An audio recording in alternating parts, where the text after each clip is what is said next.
લોકમત ન્યૂઝમાં આપનું સ્વાગત છે। વડોદરા જિલ્લા પંચાયતના આગામી પ્રમુખ, ઉપપ્રમુખ, કારોબારી સમિતિના અધ્યક્ષ, શાસક પક્ષના નેતા અને દંડક કોણ બનશે તે માટેની સેન્સ પ્રક્રિયા હાથ ધરવામાં આવી હતી। આ માટેની સેન્સ પ્રક્રિયા માટે નિરીક્ષક તરીકે બીજેપી તરફથી સુરતના પૂર્વ મેયર હેમાલીબેન બોધાવાલા, સુરત ભાજપના પૂર્વ અધ્યક્ષ નીતિન ભજીયાવાલા તેમજ તાપી જિલ્લાના ભાજપના પૂર્વ મહામંત્રી વિક્રમ તરસાડિયાને મોકલવામાં આવ્યા હતા। ત્રણેય નિરીક્ષકોએ 32 બેઠકો ઉપર વિજેતા થયેલ બીજેપીના ઉમેદવારોને સાંભળ્યા હતા। સેન્સ પ્રક્રિયા પૂર્વે જિલ્લા બીજેપી પ્રમુખ ડૉક્ટર બીજે બ્રહ્મભટ્ટ તેમજ મહામંત્રીઓએ વિજેતા થયેલ ઉમેદવારોને માર્ગદર્શન પૂરું પાડ્યું હતું।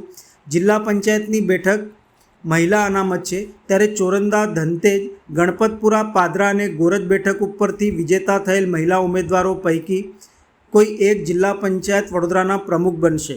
સમગ્ર પ્રક્રિયા સંદર્ભે બીજેપી અગ્રણી દ્વારા માહિતી આપતા જણાવ્યું હતું કે ગતરોજ વડોદરા જિલ્લામાં સમાવિષ્ટ તાલુકા પંચાયત અને 3 નગરપાલિકાઓ માટે નિરીક્ષકો થકી પ્રદેશમાંથી 3 નિરીક્ષકો આવ્યા હતા। આગામી સમયમાં તાલુકા પંચાયત અને નગરપાલિકામાં હોદ્દેદારો નિમવાના છે, તેને લગતી સેન્સ પ્રક્રિયા લેવામાં આવી હતી। તમામ ચૂંટાયેલા પ્રતિનિધિઓ થકી ઈચ્છુક ઉમેદવારોના નામ સંકલન સમિતિ થકી નક્કી થશે। એ નામોની ચર્ચા પાર્લામેન્ટરી બોર્ડમાં કરવામાં આવશે, ત્યારબાદ ઉમેદવારો નક્કી કરાશે। આજરોજ વડોદરા જિલ્લા પંચાયત કુલ 34માંથી 32 બેઠક ઉપર ભારતીય જનતા પાર્ટીના સભ્યો જીત્યા છે। એ 32 ઉમેદવારો આજરોજ પોતાના અલગ અલગ હોદ્દાઓ માટે ઉમેદવારી નોંધાવવા તમામ નિરીક્ષકો સમક્ષ હાજર રહ્યા હતા, તેમની વાત રજૂ કરી હતી। ત્યારબાદ તમામ નામો પાર્લામેન્ટરી બોર્ડમાં પહોંચશે, તે બાદ તે નામો ભારતીય જનતા પાર્ટી પ્રદેશમાંથી જાહેર કરવામાં આવશે।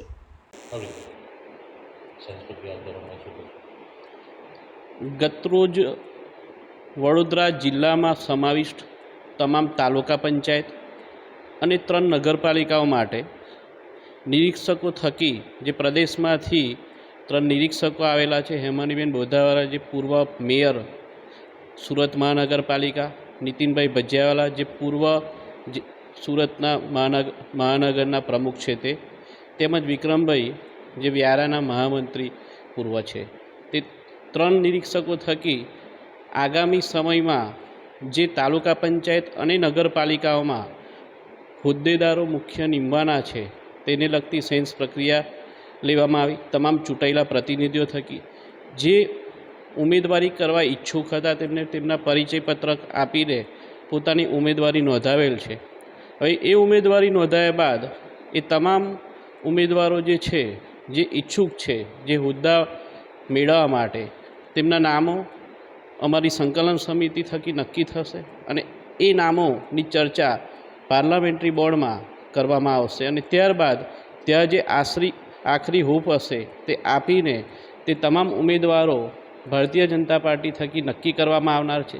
તેમજ આજ રોજ વડોદરા જિલ્લા પંચાયત જે આટલા વર્ષો બાદ કુલ 34 જિલ્લા પંચાયતની સીટ હતી, એમાંથી 32 જિલ્લા પંચાયત ભાજપે ભગવો લહેરાવેલ છે। એ તમામ 32 ઉમેદવારો આજરોજ પોતાના અલગ અલગ હોદ્દાઓ માટે, જેમ કે જિલ્લા પંચાયતના પ્રમુખ છે, કારોબારી અધ્યક્ષ છે, ઉપપ્રમુખ છે, પક્ષના નેતા છે, દંડક છે, એની માટે ઉમેદવારી નોંધવા માટે આજરોજ એ તમામ નિરીક્ષકો સમક્ષ હાજર થયેલ છે। તેઓ પોતાની પરિચય પત્રક તેમજ તેમની વાત રજૂ કરશે અને ત્યારબાદ તેમના નામોની ચર્ચા અમારી સંકલન સમિતિ જે પ્રદેશ થકી ગાઈડલાઈન થકી બનાવવામાં આવેલી છે તેમનામાં ચર્ચા થશે। ત્યારબાદ એ તમામ નામો પાર્લામેન્ટરી બોર્ડમાં પહોંચશે અને ત્યારબાદ ત્યાં તે તમામ નામોમાંથી જે નામો પર આખરી હોપ આપવામાં આવશે તે નામો આગામી સમયમાં ભારતીય જનતા પાર્ટી થકી પ્રદેશમાંથી જાહેર કરવામાં આવશે।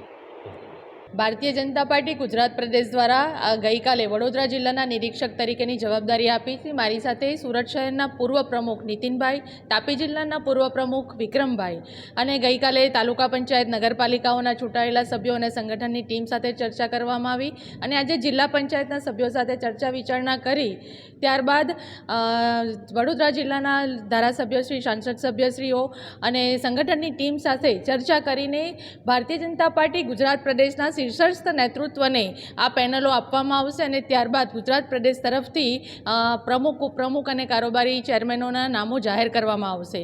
આદરણીય મુખ્યમંત્રી શ્રી ભૂપેન્દ્રભાઈ પટેલજીના નેતૃત્વમાં ડેપ્યુટી સીએમ શ્રી હર્ષભાઈ સંઘવી અને ગુજરાત પ્રદેશના યશસ્વી અધ્યક્ષ શ્રી જગદીશભાઈ પંચાલના માર્ગદર્શન હેઠળ ભારતીય જનતા પાર્ટી ગુજરાત દ્વારા સ્થાનિક સ્વરાજ્યની ચૂંટણી અંદર જે ઐતિહાસિક વિજય થયો છે અને આ તમામ ચૂંટાયેલા સભ્યોનો જે ઉત્સાહ દેખાઈ રહ્યો છે એને જોઈને આવનારા ગુજરાતની અંદર આ વિકાસની રાજનીતિ આગળ ને આગળ હંમેશા વધતી જ રહેશે. નમસ્કાર. નિરીક્ષકો દ્વારા જ્યારે શીર્ષક નેતૃત્વ અને ભારતીય જનતા પાર્ટી પાર્લામેન્ટરી બોર્ડને આ નામોની પેનલો અને લિસ્ટ આપવામાં આવશે અને ત્યારબાદ સંકલન કરીને ટૂંક સમયની અંદર પાર્લામેન્ટરી બોર્ડ દ્વારા નામોની જાહેરાત કરવામાં આવશે.